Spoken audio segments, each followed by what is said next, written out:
मेरे पास भी आया था एआईएम। एआईएम जो सिस्टम था, एआईएम क्या था, वो एक टेलीग्राम पे रेगुलेट किया जाने वाला सिस्टम था। और आपको भी पता है कि टेलीग्राम पे कोई भी कंपनी अगर आप बनाते हैं तो वो डिसेंट्रलाइज कैसे संभव है। डिसेंट्रलाइज के लिए जो सबसे बहुत जरूरी चीज है वो है किसी भी ब्लॉकचेन के साथ समझौता। ओके, आप किस ब्लॉकचेन पे जो है डिसेंट्रलाइज को डेवलप किए हैं, पॉलीगन पे किए हैं, बीएनबी पे किए हैं, कि DRC20 पे किए हैं, कि BF20 पे किए हैं, कि सॉल नेटवर्क पे किए हैं, किस पे किए हैं। ये सबसे बड़ी चीज होती है कि आप किस ब्लॉकचेन को, किस नेटिव टोकन के साथ जो है कहीं ना कहीं आप अपने सिस्टम को डेवलप किए हैं। तो आपका आंसर आएगा ये सर ये टेलीग्राम पे था। तो भैया टेलीग्राम का नाम कि वो डिसेंट्रलाइज प्रोजेक्ट नहीं था। टेलीग्राम पे क्या है कि टेलीग्राम पे मैं भी चाहूं तो आज एक चैनल बना सकता हूं, चैनल में बोर्ड सेट कर सकता हूं और सारी एक्टिविटी को कंट्रोल कर सकता हूं, लेकिन जो एक्सेस है वो मेरे पास है। ओके, मेरे पास जब एक्सेस रहेगा तो मुझे जब तक मन होगा तब तक मैं लोगों को पे आउट दूंगा। जब मुझे लगेगा कि मैं पे आउट नहीं दूंगा तो मैं नहीं दूंगा। क्यों? क्योंकि कंट्रोल मेरे पास है, विड्रॉल रिलीज मैं करता हूं। एक उदाहरण के लिए बता रहा हूं। ओके, तो पहले नंबर बात, तो अगर आप एआई अर्न से अगर आप इसको रिलेट कर रहे हैं तो ये आपका गलत मानसिकता है, ये गलत है। ओके, मैं ये कह सकता हूं कि हो सकता है कि इसका जो प्लान का जो कैलकुलेशन है, प्लान में जो डिस्ट्रीब्यूशन है, हो सकता है कि एक दूसरे से ये मैच करता रहा हो। ओके, एक दूसरे से मैच कर रहा हो, लेकिन ये एआई अर्न से मैं कहूं तो ये एक दूसरे से बिल्कुल ही रिलेट नहीं करता, क्योंकि वो एक सेंट्रलाइज था, यहाँ पे डिसेंट्रलाइज है। यहाँ पे विड्रॉल को कंट्रोल किया जा सकता था, यहाँ पे नहीं किया जा सकता है। यहाँ पे ऑल एक्टिविटी को आप अपने हिसाब से कंट्रोल कर सकता था इसका ऑनर, इसमें ऑनर कुछ नहीं कर सकता। ये है डिफरेंस, बेसिक डिफरेंस।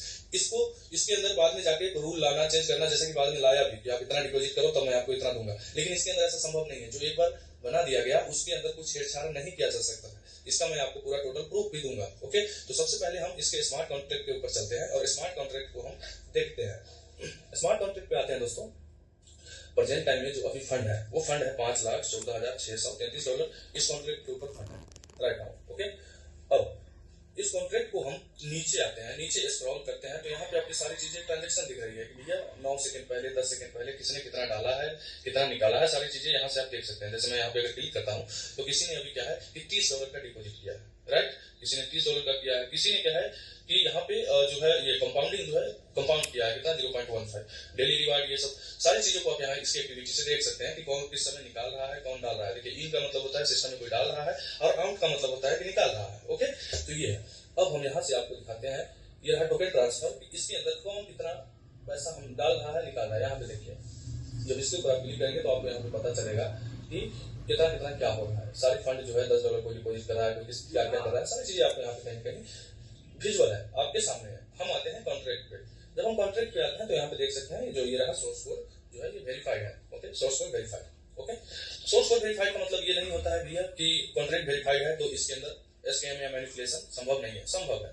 ठीक है, सोर्स कोड वेरीफाइड या स्मार्ट कॉन्ट्रैक्ट वेरीफाइड होने से ये नहीं होता है कि सिस्टम जो है वो डिसेंट्रलाइज है।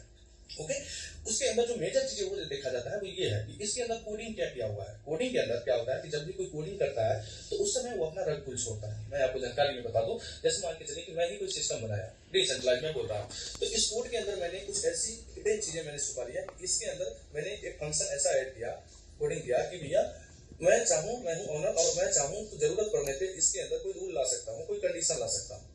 ये मैंने सेट किया। दूसरा मैंने कर दिया कि मैं इसके अंदर जरूरत पड़ने पे सारा पैसा मैं यहाँ से निकाल सकता हूँ, तो वो हो गया। और उसको मैं अगर एग्जीक्यूट कर देता हूँ तो ये डिसेंट्रलाइज तो बन जाएगा, लेकिन मेरा यहाँ पे मेरी जो इनरोलमेंट होगी वो संभव है। मैं यहाँ पे जो चाहूँ वो कर सकता हूँ।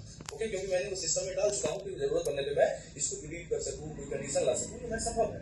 ओके, लेकिन यहाँ पे अगर हम देखें तो इसको हम यहाँ पे देखते हैं तो सबसे पहला अगर हम आते हैं, पहले हम सबसे आपको क्या करते हैं कि रूबरू कराते हैं।